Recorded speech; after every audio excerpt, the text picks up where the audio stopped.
Creo que hemos tenido la oportunidad ayer ya de ver y de hablar de muchos aspectos de la innovación, del emprendimiento. Tuvimos una buena muestra de ello, creo yo, en la última sesión ayer, donde no podíamos contar con, o sea, no habíamos contado con la participación tan amplia de la audiencia y hubiera tantos proyectos interesantes. O de hecho, incluso lo estuvimos comentando, ¿no? El hecho de fijar ese punto de encuentro y de alguna manera articular ese tipo de relaciones, ¿no? Y vamos a seguir hablando en esta ocasión contigo, con Pablo Pascale, de la Secretaría General para Iberoamérica, SEGIP, que es una organización, creo yo, poco conocida. Yo ni siquiera sabía que existía hasta que tuve la oportunidad de conocerte en Madrid, de manera que yo creo que lo mejor, antes de meternos en faena, hablar un poco del tema de debate, sí me gustaría que contaras a la audiencia qué es exactamente SEGIP, qué líneas de actuación seguís y cuál es la naturaleza de la organización, que yo creo que, insisto, que no es tan conocida como podríamos pensar. Así que si quieres hacer una breve introducción de la actividad y luego ya si quieres nos metemos más a hablar del tema de innovación y de emprendimiento, innovación ciudadana. ¿Te parece? Perfecto. Vamos ahí. Primero agradecer mucho a la organización de habernos invitado. Estamos muy contentos de estar aquí. Y además nos gusta mucho el formato de este encuentro, un formato muy próximo.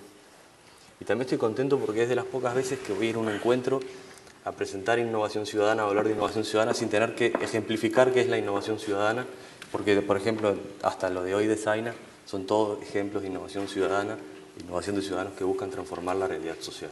Correcto. Bueno, vengo de la Secretaría General Iberoamericana. Es una organización, un organismo internacional e intergubernamental que nuclea 22 países, 19 de América Latina y los países de la península ibérica, que son 3, España, Portugal y Andorra. Todos los países que hablan español y portugués en esa comunidad. Y tenemos dos líneas de trabajo principalmente, a grandes trazos. Una es la cooperación. Tenemos programas de cooperación iberoamericana entre los países iberoamericanos. Tenemos unos 19 programas, principalmente temas sociales y culturales. Y nuestra segunda línea de trabajo es que organizamos las cumbres de jefes de Estado y de Gobierno, que las organizamos anualmente. No sé si recordarán aquel "¿Por qué no te callas?" del rey al presidente Chávez. Bueno, esos éramos nosotros que estábamos organizando ahí. Y ese es el organismo, ese es el contexto en el que trabajamos. Y ahí surge Ciudadanía 2.0. Correcto. ¿Y surge este proyecto por una necesidad detectada o surge por un mandato o surge como... O sea, una organización de esa naturaleza como la que cuentas, que tiene pues los rasgos de cualquier tipo de organización o proyectos de Naciones Unidas o de ese tipo, ¿cómo nace esa necesidad ahí dentro de realmente articular ese tipo de proyectos o que surjan ese tipo de iniciativas? Luego entraremos más en el detalle de qué es el proyecto Ciudadanía 2.0 si quieres, pero ¿cómo surge realmente ese tipo de proyecto? Ciudadanía 2.0 surge inicialmente en el año 2011 con el objetivo final de abrir las cumbres de jefes de Estado a la ciudadanía a través de los medios digitales. Las cumbres son eventos muy cerrados, muy herméticos, con muy poco contacto con la ciudadanía. No se sabe bien, se ve a los presidentes subir la escalera y se cierra la puerta y a partir de ahí no sabemos qué sucede, no sabemos. Entonces, la idea del secretario general en ese entonces fue comenzar a abrir las cumbres a la ciudadanía, en una época en que todos aquí, sobre todo en España, estábamos viendo el auge de las redes sociales como una forma de encuentro, ¿no? Como una plaza de encuentro, ¿no? Y así fue, en el 2011 comenzamos con la primera cumbre, que trabajamos en términos digitales, alcanzamos unas 25.000 personas y en el última llegamos a unas casi 6 millones de personas. Así surge Ciudadanía 2.0. Pero en el año 2013 se genera como una especie de spin-off, que es Innovación Ciudadana, que es una nueva iniciativa, que surge principalmente a demanda de unos colectivos sociales que se reúnen en nuestra casa para trabajar temas de economía y cultura. Empiezan a demandar alguna suerte de articulación e impulso de lo que la ciudadanía está trabajando y la ciudadanía está haciendo en pro del desarrollo económico, social y cultural. Y ahí surge Innovación Ciudadana como tal. Y este proyecto inicial de Ciudadanía 2.0, o sea, esa idea de abrir las cumbres y de llevarlas a la red, ¿cómo se hace? ¿Simplemente como un canal más que se abre o se abre participativo directamente? ¿Hasta dónde podía llegar el ciudadano en ese nivel de participación inicial?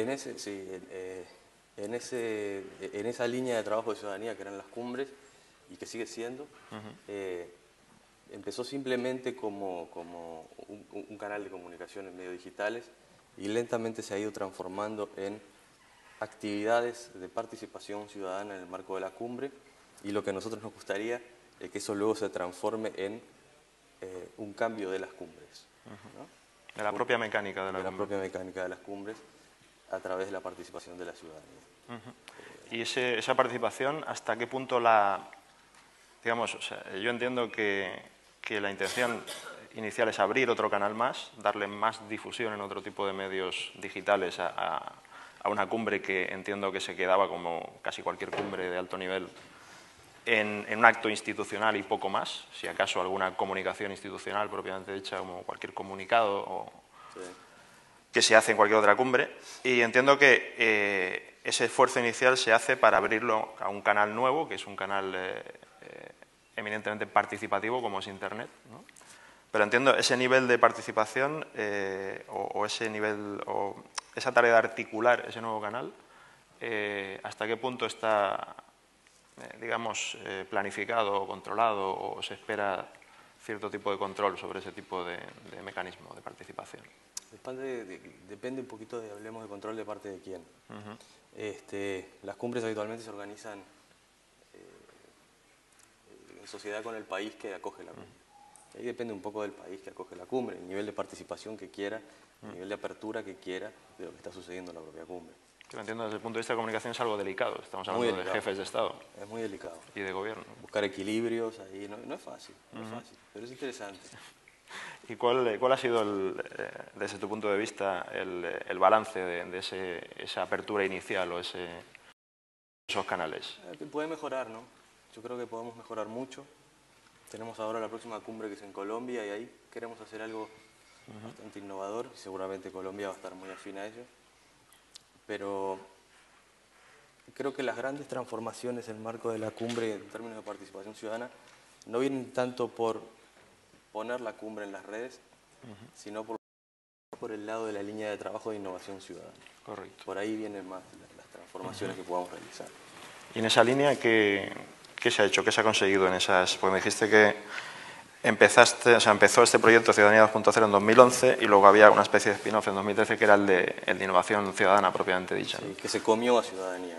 O sea, realmente el que está funcionando ahora es innovación ciudadana, el que sigue rodando, digamos. Y el otro es un trabajo que acompañamos de las cumbres. ¿Y en qué líneas hay en marcha dentro de innovación ciudadana o cómo se está articulando ese esfuerzo, digamos? Innovación ciudadana, habitualmente la innovación, la percepción que se tuvo socialmente es que la innovación ha estado en manos o de la empresa, ¿no? La empresa innovadora, buscando innovar, o la ciencia y la academia, como los dos ámbitos principales de la innovación. Pero de un tiempo a esta parte se ha comenzado a hablar de la democratización de la innovación. La innovación baja a la sociedad y tenemos muchas iniciativas bottom-up innovando desde la ciudadanía. Es que me dicen que o hablas muy bajito o se oye un poquillo mal el mío. ¿Quieres probar el mío? Quizás se oye mejor. ¿Ahí? Sí, no creo que se Ah. A ver. ¿Se escuchó algo de todo lo que dije? Lo de acá adelante escuchaba. Él es Pablo. Soy Pablo, mucho gusto. Yo soy Antonio. No sé si... Empiezo de nuevo. ¿Estamos bien? Doctor, ¿qué tal? Yo creo que ahora se te oye mejor, sí. Vale. Y lo que hicimos fue organizar un proyecto, articular un proyecto, una iniciativa que para trabajar con la ciudadanía tuviera características muy diferentes a los proyectos que se trabajan en organismos internacionales. Los proyectos en organismos internacionales habitualmente se trabajan dentro de un despacho, donde tú haces diagramas del proyecto con sus objetivos, los resultados. Aquí dijimos, no, vamos a tomar otro camino y vamos a inaugurar un proyecto abierto y colaborativo, lo cual nos supuso alguna serie de inconvenientes burocráticos, Evidente. pero salió.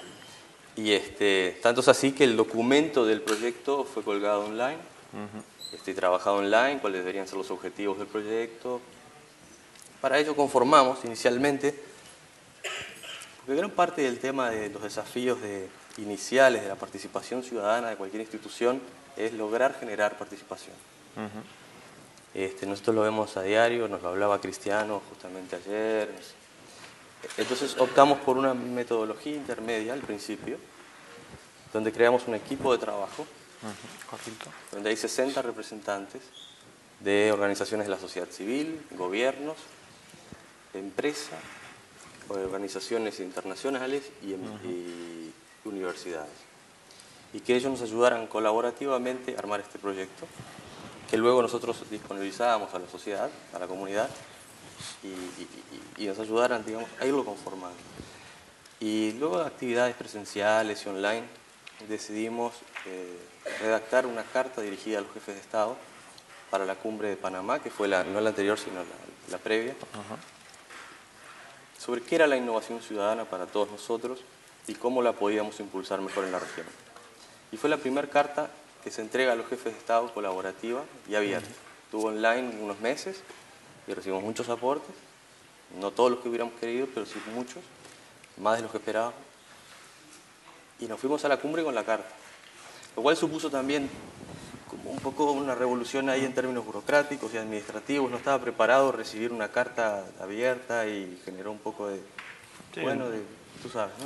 Entiendo que a ese nivel estamos hablando de jefes de Estado, a nivel de comunicación y diplomacia internacional. Evidentemente, el pasar un comunicado que no está dentro de la agenda, digamos, tiene una complejidad que tendrás que explicarnos, porque uno puede percibirla, pero ¿cómo se hace eso? O sea, por ejemplo, ¿cómo se consigue? Una declaración que firman los jefes de Estado está durante muchos meses siendo trabajada por las cancillerías, y hay que poner esta coma aquí y la sacamos, después la volvemos a poner, después la sacamos, digo, todo así, ¿no? Y este párrafo, esto vino bottom up, apareció ahí en la cumbre, lo llevamos, y para nuestra sorpresa fue bien recibida por los jefes de Estado y sus equipos.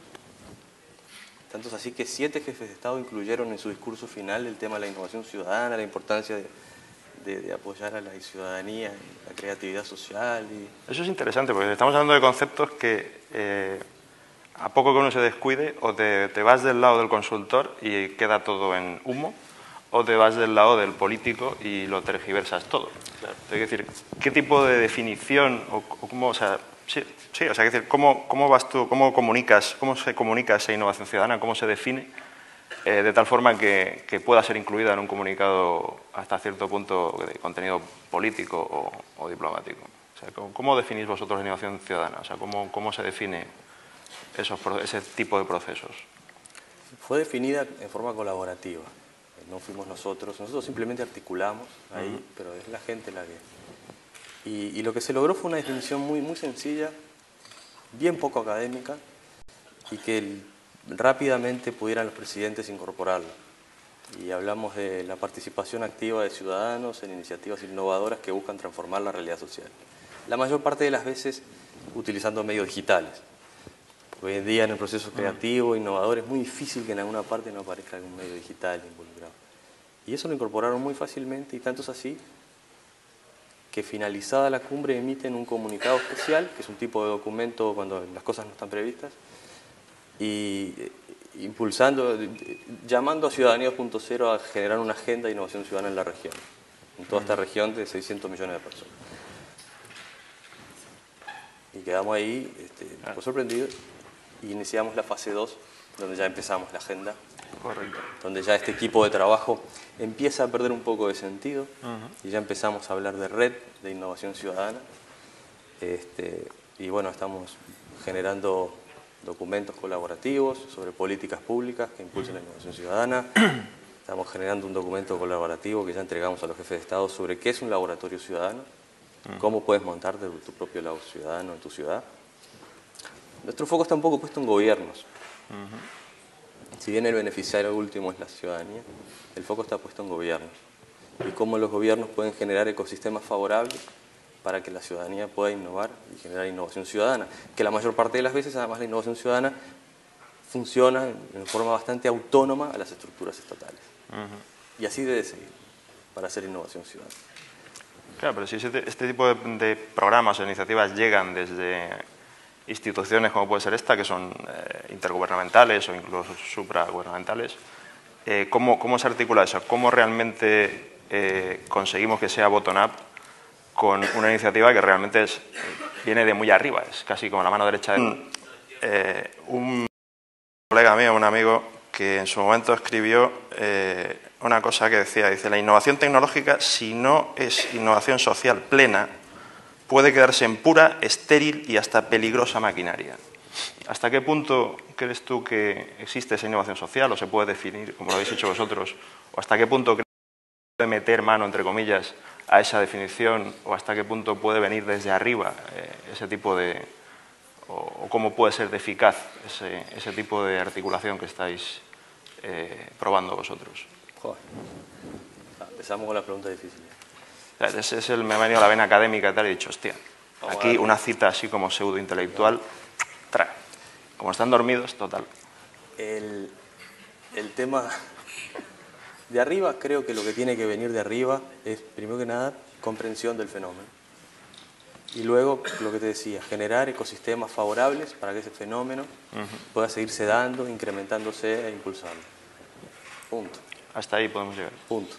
Luego todo lo demás debe provenir de la base de la sociedad.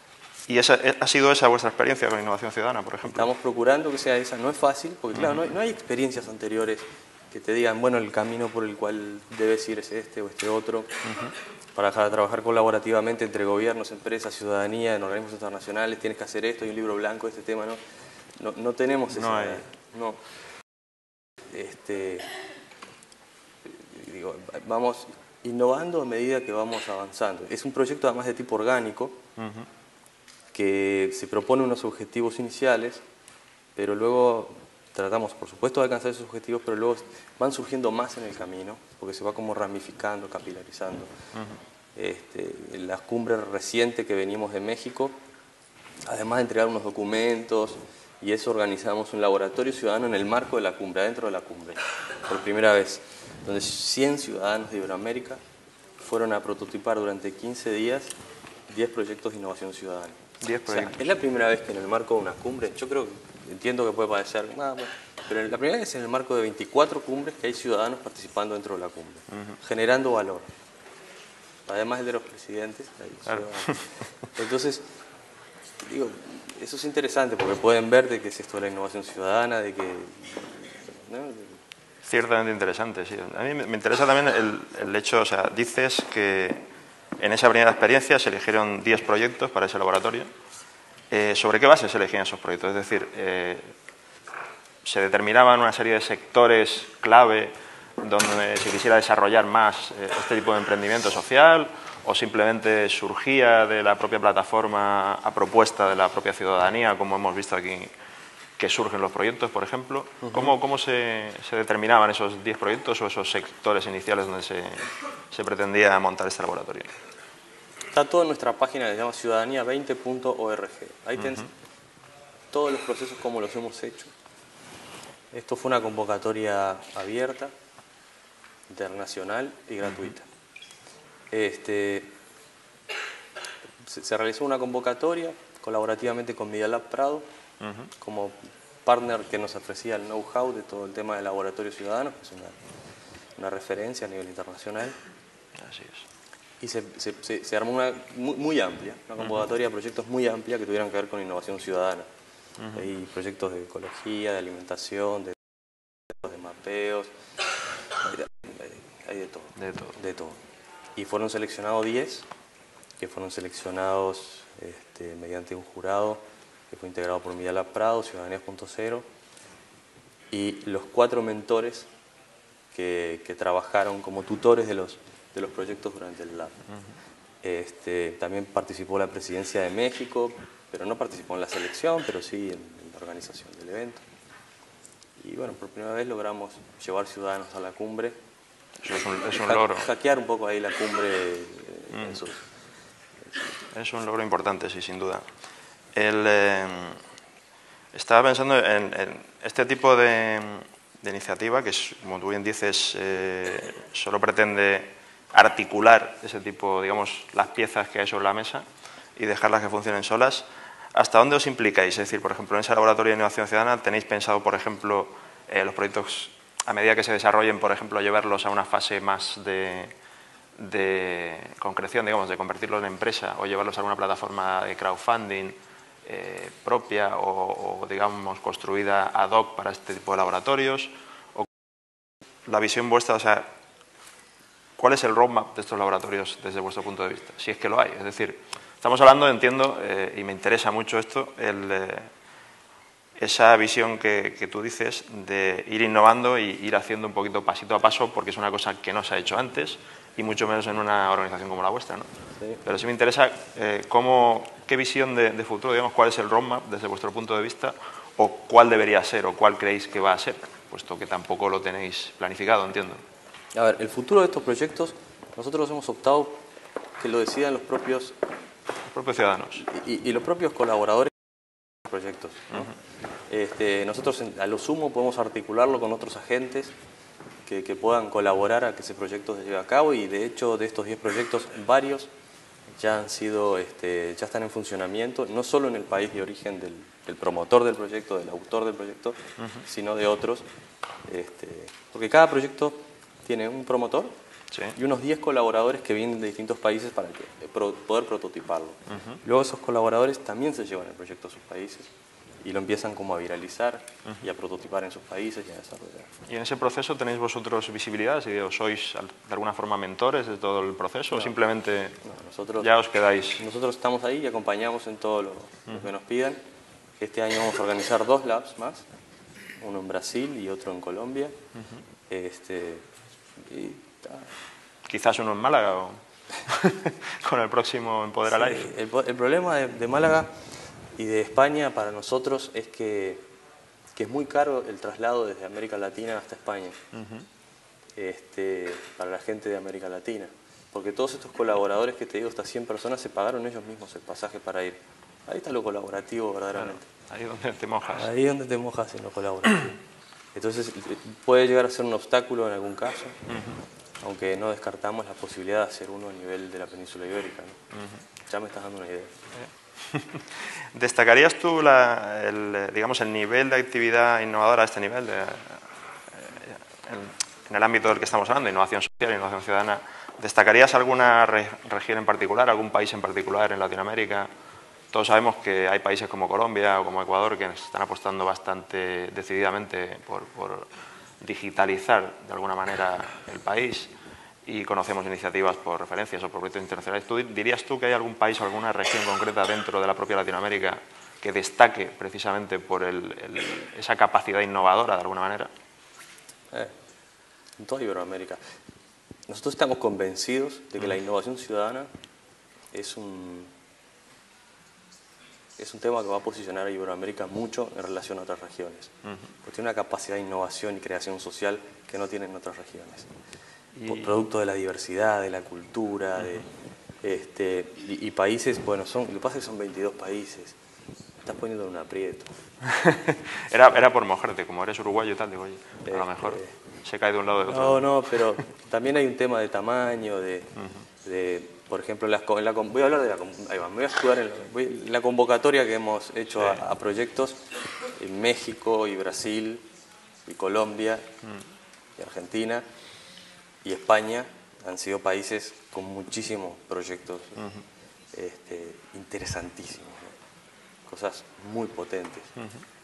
Te diría que, pero lo que pasa es que a veces la calidad no tiene que ver con la cantidad, y puede haber un proyecto en Perú muy bueno, o en Bolivia, o en Chile también. Pero sí me interesa eso que has dicho. Además, como ya estuvimos hablando previamente, decías que eras psicólogo social. Sí que me interesa mucho eso que has mencionado, que hay determinado tipo de factores en la propia cultura latinoamericana o iberoamericana en general que pueden suponer una ventaja comparativa, quizás muy entre comillas, para impulsar este tipo de proyectos o este tipo de innovación. ¿Cuáles crees tú que son esos factores o por qué crees tú que existen esos factores que pueden darnos esa ventaja comparativa? Pues, si crees que hay algún tipo de criterio que pueda... prefiero irme a los resultados. Vamos a los resultados. Basta ver nomás lo que son las expresiones culturales en Iberoamérica. Por ejemplo, la música. Para ver la creatividad que hay, el nivel de creatividad que hay, que no lo hay en otras regiones. A ese nivel tan explosivo, ¿no? Por ejemplo, el Caribe ha sido culpable de buena parte de la alegría del mundo durante 50 años. Y eso es una cosita así pequeñita, ¿no? Vemos el mundo. Entonces yo creo que tiene que ver mucho con la cultura, la diversidad, las necesidades que se pasan, que siempre agudizan el ingenio. Y el lenguaje. Lenguaje. El lenguaje, compartir lenguaje. Por ejemplo, ahora con Cristiano, por ejemplo, nosotros hablamos portuñol. Y portuñol se está transformando en esa suerte de cultura híbrida hoy en día, donde tú vas a Brasil y todo el mundo te habla en ese español abrasilerado, y todos nos entendemos, ¿no? Es difícil no entender lo que te están diciendo, ¿no? Sí. Y esos vasos comunicantes ayudan a poder crear más allá de las fronteras, más allá de las diferencias. Correcto. Yo creo, está mirando el tiempo, vamos bien, ¿no? Creo que tenemos 15 minutos. 15 minutillos tenéis. Vale, pues solo decía, sí, ¿no? Sí, 15 minutillos si queréis preguntar. Vale, sí, digo por abrir un poco, yo creo que ya le he dado yo bastante la brasa, pero no sé si habré motivado alguna duda más o habremos aclarado algo más, pero sí que me gustaría, en la línea de todas las intervenciones de este espacio, de este evento, abrir un poco o dejar un poco la palabra a la audiencia y que puedan también satisfacer su curiosidad con nuestro invitado. Así que si tenéis algún tipo de comentario, algún tipo de pregunta concreta que hacer, queréis intervenir en algún sentido o creéis que hay algún tema relacionado con este tipo de proyectos, innovación ciudadana, hemos hablado de Ciudadanía 2.0, de cómo las redes sociales pueden ayudar a abrir un tipo de eventos que aparentemente son de muy alto nivel. Ahí arriba había alguien, Jorge. Claro, eso tenemos que decirlo siempre el último día, los que quieran preguntar que se vengan abajo, porque es muy difícil venirse arriba el último día. Pero bueno. Adelante. Hola, gracias por la oportunidad de preguntar. A mí me preocupa mucho, cuando estamos hablando de participación, la sostenibilidad de la misma, no solamente en el tiempo, sino económica, y la equiparación de los retornos. Porque básicamente hay no sé si tenéis conflicto de ética a la hora de que son los equipos los que están financiados por fondos públicos, pero en la participación se exige la colaboración, está incluso en los viajes, lo pongo a modo de ejemplo, ¿no? Porque esto es mucho más amplio. Entonces, quiero saber si vosotros habéis abordado eso en algún tipo de taller o investigación y qué opción o qué postura tenéis al respecto. Son preguntas fáciles, como ves. Una, pero está buena. Es más, tendríamos que armar un taller para eso. Te voy a llamar. Nosotros hemos inaugurado también, nos hemos ganado enemigos también en otro ámbito, hemos inaugurado una nueva forma que le llamamos cooperación abierta o cooperación directa. No sé si saben que muchas veces en un proceso de cooperación internacional para el desarrollo cualquiera, buena parte de los recursos se pierden en los intermediarios y a veces llega solo un 25% al destinatario final.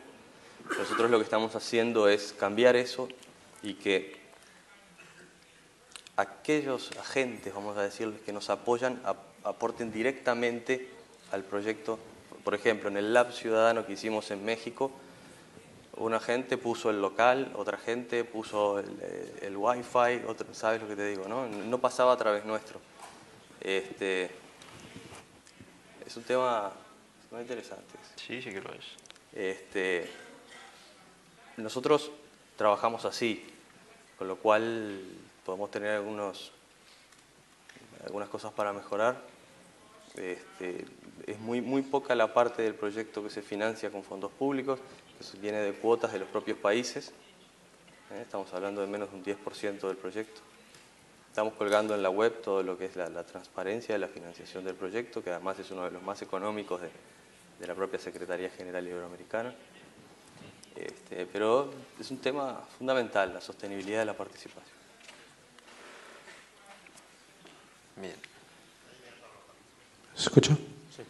En primer lugar, agradecerle que haya estado comentando aquí con nosotros. Mi pregunta es un poco una crítica, realmente. Yo llevo escuchando mucho innovación ciudadana, tanto en Latinoamérica como en España. Hay muchas, yo creo que se colocan muchas medallas. ¿Perdón?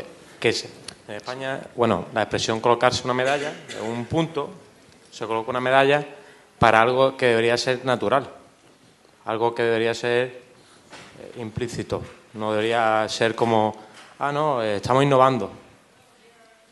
No, yo creo que eso debería ser natural y no un trofeo. Y por otra parte, bajo la situación que yo conozco de Latinoamérica, mucha innovación ciudadana, pero yo creo que eso realmente después en el día a día no se está implementando. Yo no veo un desarrollo real en el ciudadano de la calle. Puede ser que quien acceda a Internet y esté en un nivel social alto pueda verlo, pero la gente de la calle no veo yo que esa innovación tenga una mejoría. Gracias. Sí, por lo que entiendo está básicamente preguntando sobre los efectos reales, es decir, está muy bien tener proyectos, si te he entendido bien, es decir, está muy bien tener proyectos y tener iniciativas desde diferentes frentes en el ámbito de la innovación ciudadana, pero realmente si queremos que sea eficaz y efectiva, lo que deberíamos conseguir es que fuera parte de la propia actividad social o de la propia dinámica de un país o de una sociedad esa innovación y que no realmente deberíamos aspirar a que en algún momento ya no tuvieran que existir ni organizaciones que lo hagan, ni iniciativas concretas para fomentar algo tan necesario y tan genérico como puede ser la innovación. No sé si me equivoco. Es eso, ¿no?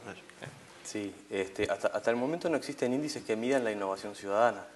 Sí te pueden medir la innovación tecnológica, el I+D de un país, el presupuesto, pero creo que no está todavía siendo bien escalado el impacto que puede tener la innovación de los ciudadanos en el desarrollo de sus comunidades, de sus barrios, de sus países, de sus ciudades.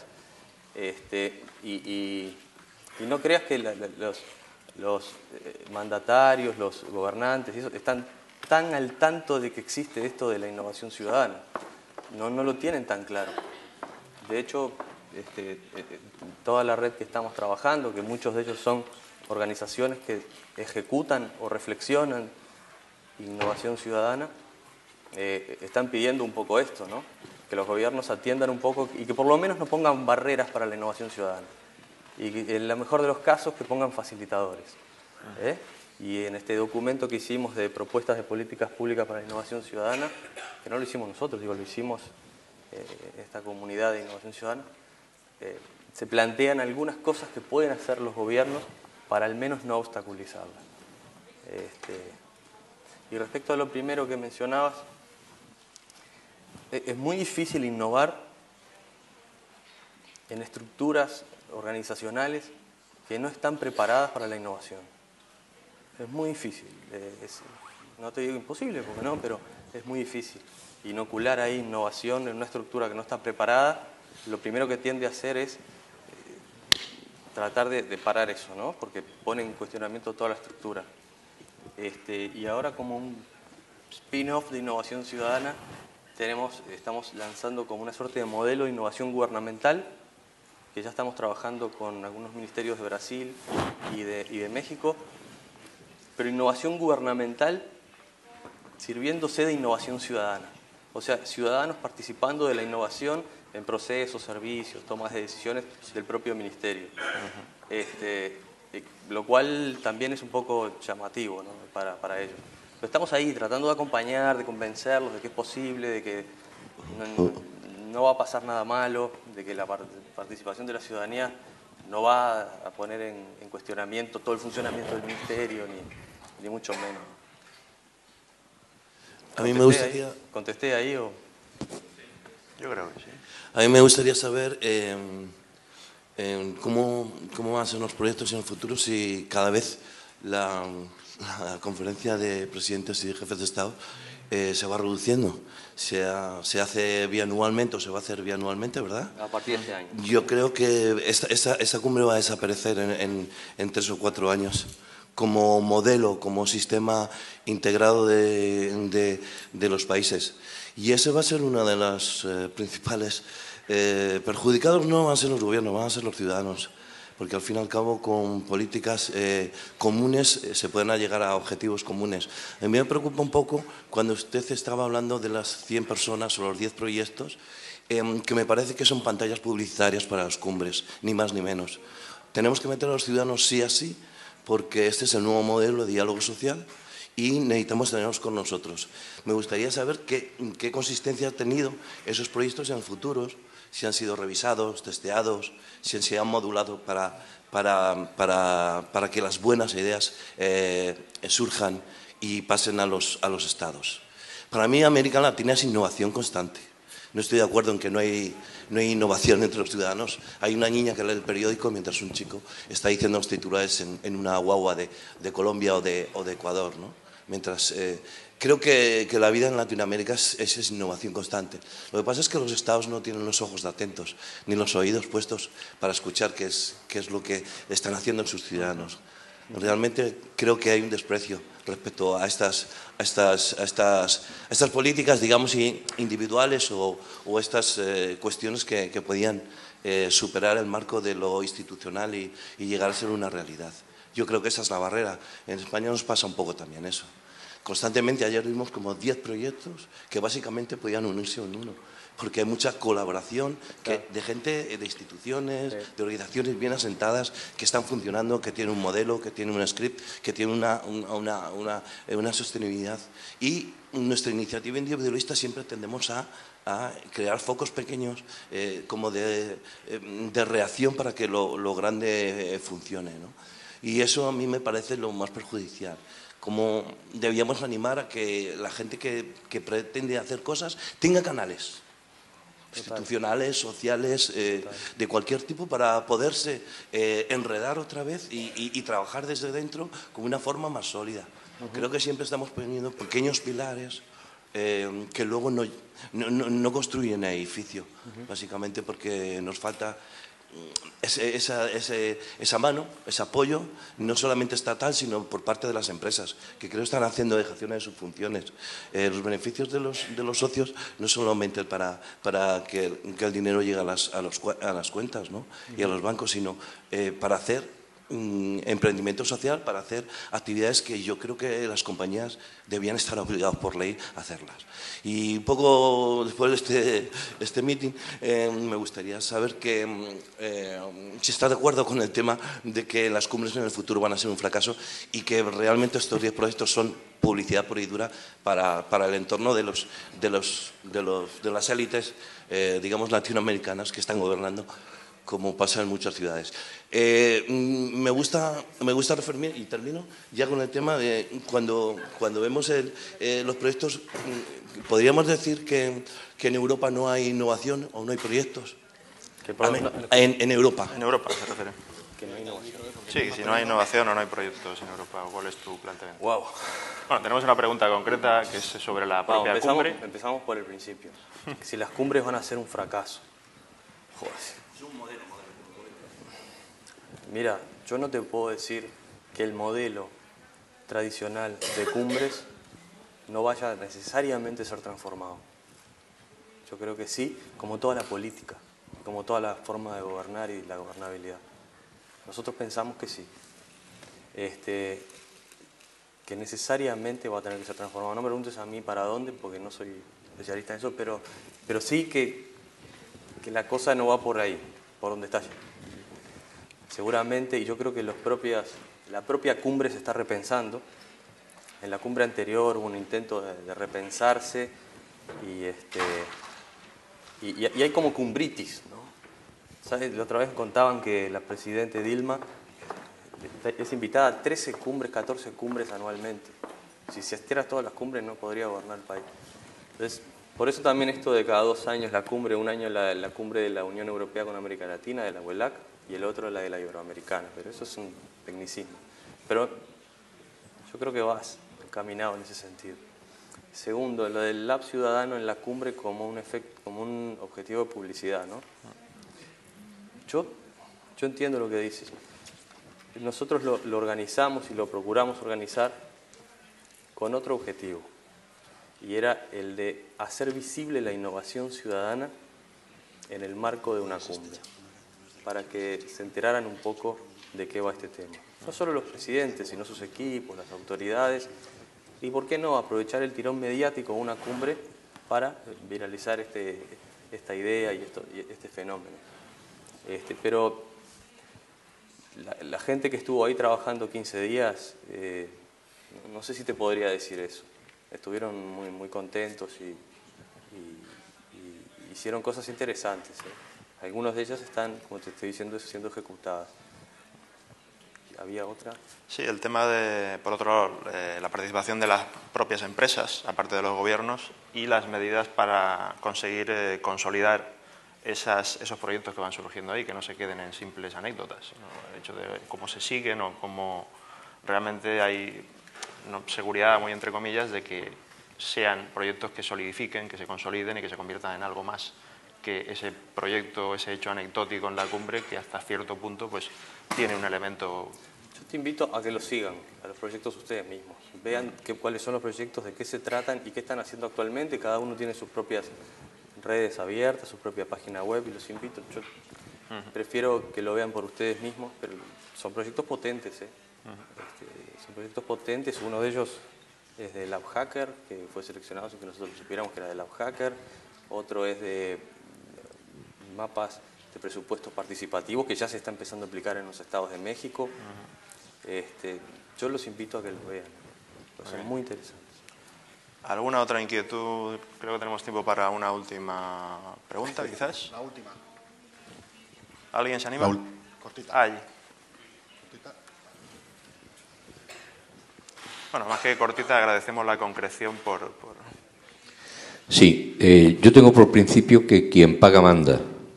Sospecho que si los gobiernos iberoamericanos son los que pagan las cumbres, los proyectos estén matizados o puedan estarlo o lo pretendan estar. Los gobernantes son fagocitadores de naturaleza y por naturaleza. Por eso estoy más de acuerdo con el interviniente anterior diciendo que es posible que sean pantallas publicitarias los proyectos. No obstante, bueno, a favor de la propuesta de los proyectos.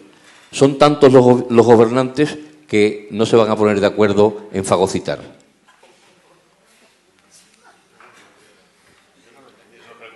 Yo sí lo entendí. Era, bueno...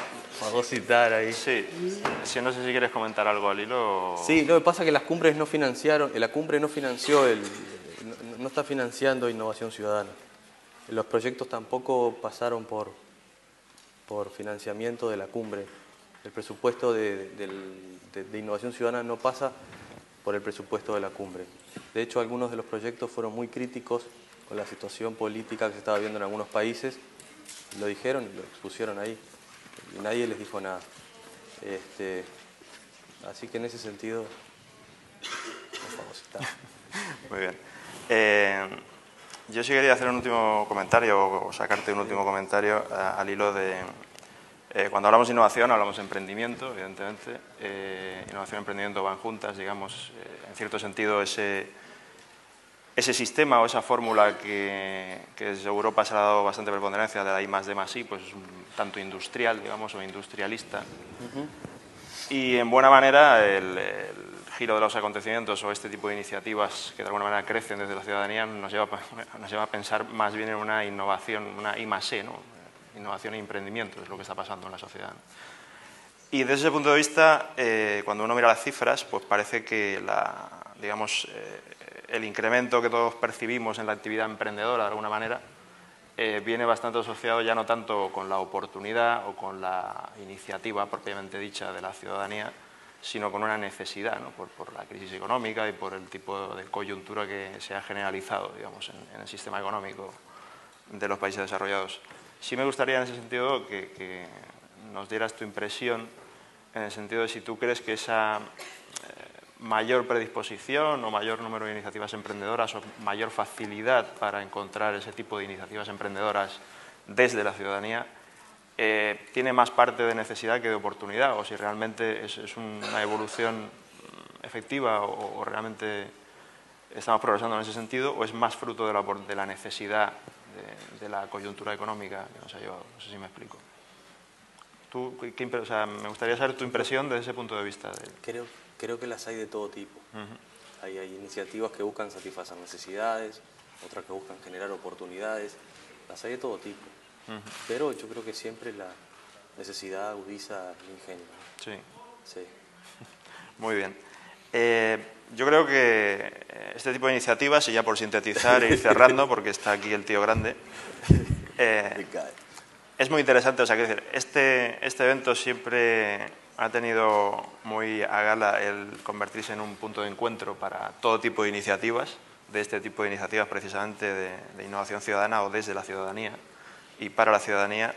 Yo creo que el enfoque de SEGIP en este tipo de líneas como la de innovación ciudadana y los laboratorios de innovación ciudadana, o el hecho de, como tú bien decías, ese enfoque de hackear de alguna manera un evento tan institucional y de tan alto nivel como puede ser el de las cumbres, son iniciativas en sí mismas que valen la pena tener en cuenta y apoyar. Evidentemente agradecemos que hayas venido aquí a compartirlo con nosotros y por supuesto queda sobre la mesa esa invitación a montar un laboratorio ciudadano en la próxima edición y hacer un poco de ruido y hackear incluso este evento también y esta ciudad. Así que Pablo, muchas gracias por compartir vuestra iniciativa con nosotros y muchas gracias a todos vosotros.